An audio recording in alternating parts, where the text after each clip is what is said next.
Hello mga kabakyard. Andito na naman ang iyong gardenera. Ito, i-harvest ko na itong pichay bago pa maubos ng mga insekto itong aking mga tanim. Hindi ko na siya bubunutin.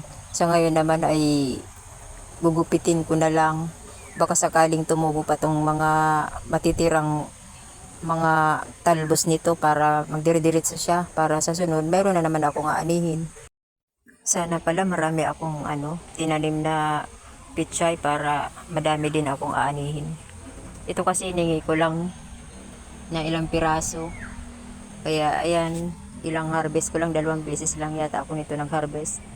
Pero sana magtuloy-tuloy pa rin tong natitira dito na na tanim para naman sa sunod meron ako.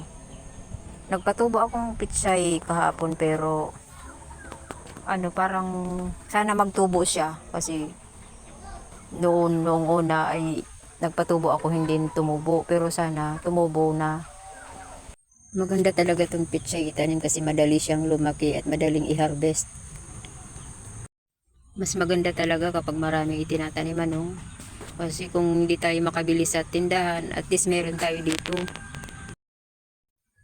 Try nyo rin magtanim guys kasi masarap talaga sa pakiramdam na may itinatanim at balang araw mayroong aanihin, di ba? Sobrang nakakalibang talaga ang pagtanim. Try nyo rin guys. Ako nga tanim lang ng tanim kahit maraming mga kalabang insekto at mga manok. Pero tuloy-tuloy pa rin ang aking pagtatanim. O siya, sige mga kabakyard. Bye-bye!